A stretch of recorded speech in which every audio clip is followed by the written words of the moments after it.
राधे राधे मित्रों, आप लोग राधा कृष्ण के अपकमिंग एपिसोड में देखेंगे कि श्री कृष्ण राधा से विनती करती हैं और कहते हैं ये आखिरी विनती मेरा स्वीकार कर लो।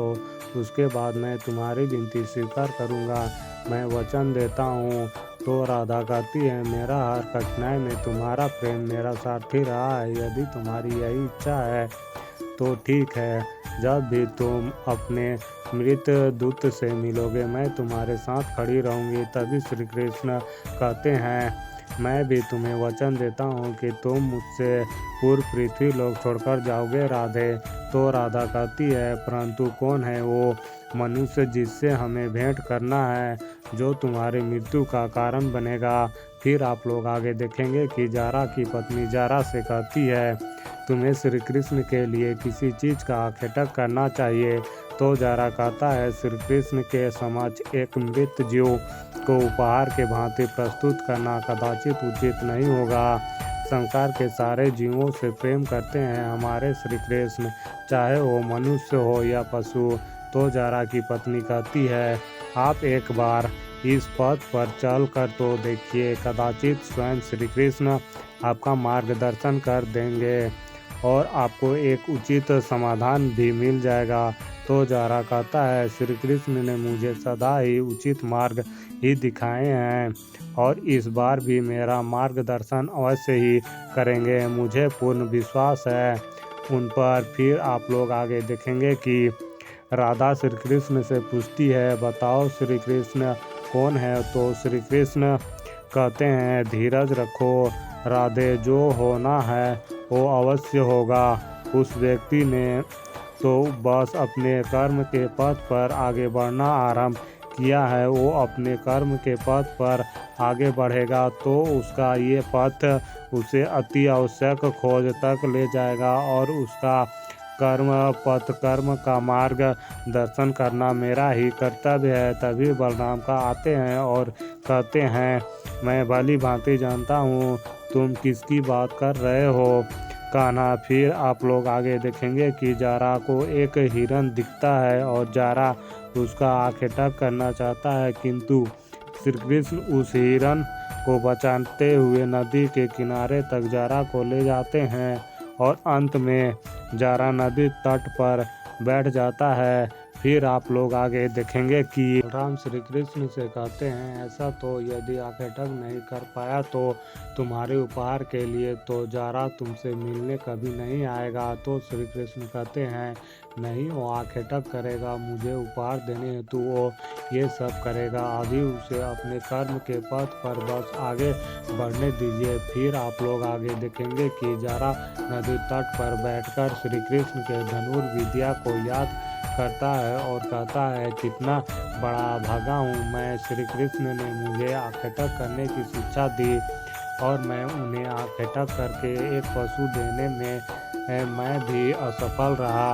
कैसा आखेटक हूँ मैंने अपने धर्म और अपने कर्म दोनों को गालनी दी है।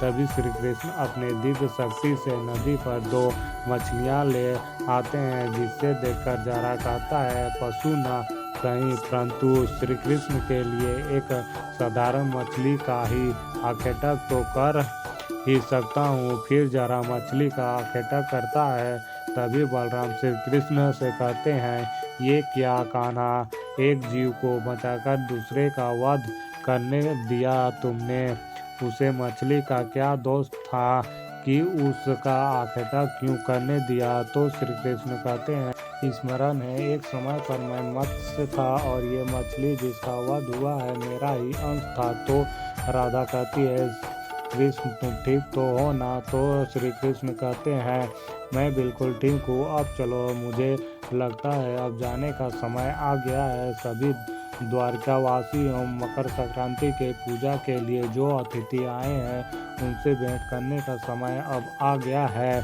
तो राधा कहती है परंतु उस मनुष्य का क्या जो तुमसे भेंट करने वाला है। तो श्री कृष्ण कहते हैं विधि के विधान में जो होना होगा वो होकर रहेगा। नियति स्वयं अपना मार्ग बनाती है और नियति के अनुसार उचित समय आने पर वो भी वहाँ पहुँच जाएगा।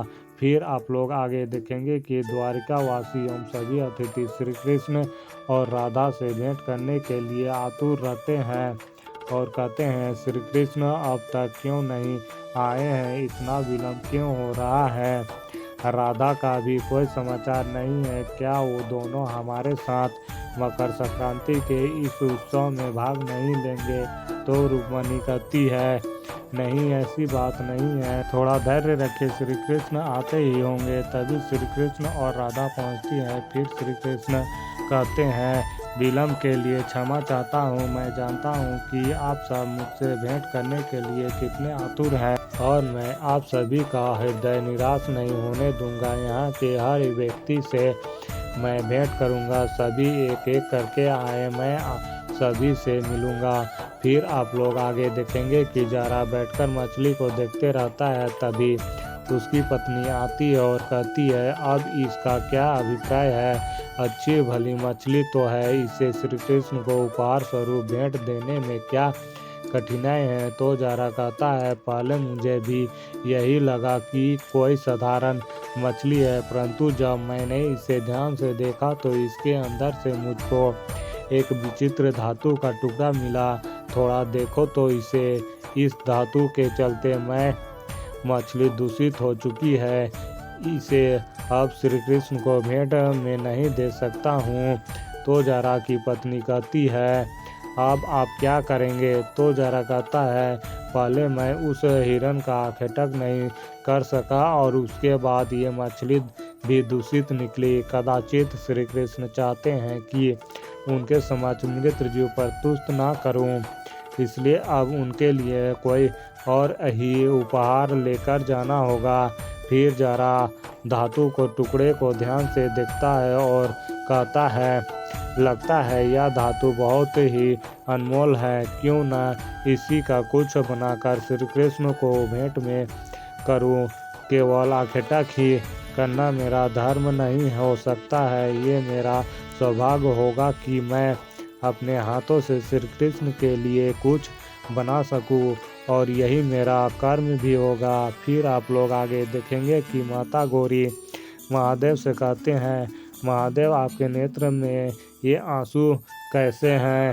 तो महादेव कहते हैं, इनका कारण तो बहुत गहरा है गौरी, कभी कभी भविष्य में होने वाली घटनाएं का पूर्व ज्ञान भी परम दुख का कारण बन जाता है। जैसे कि मुझे पता है कि जारा को उस मछली से जो धातु प्राप्त हुआ है उसकी नियति क्या है। तो माता गौरी कहते हैं, परंतु महादेव श्री कृष्ण ने तो स्वयं जारा को हिरण का आखेटक न कराकर उसे मछली की ओर भेजा था। तो महादेव कहते हैं, तुम उचित कर रही हो गौरी, इस संपूर्ण अध्याय की रचयिता मेरे आराध्या ही तो हैं। उन्होंने देवी राधा के हृदय की पीड़ा अपने ऊपर लेकर उन्हें वचन दिया है कि देवी राधा स्वयं आराध्या से पहले अपनी देह त्यागेंगे। इतना ही नहीं, उन्होंने तो स्वयं अपने मृत्यु का व्यवस्था भी कर ली है। फिर आप लोग आगे देखेंगे कि जारा उस धातु के टुकड़े से तीर बनाने लगता है। अंततः जारा एक बहुत ही विशेष तीर बना लेता है, किंतु तीर बनाते बनाते शाम हो जाता है। फिर उस तीर को लेकर जारा श्री कृष्ण से मिलने द्वारिका आ जाता है। तो मित्रों, इस वीडियो में इतना ही। मित्रों, आगे आपको और भी बहुत कुछ देखने को मिलेगा। तो मित्रों, जल्द ही मिलता हूँ और एक नए वीडियो के साथ। तब तक के लिए राधे राधे।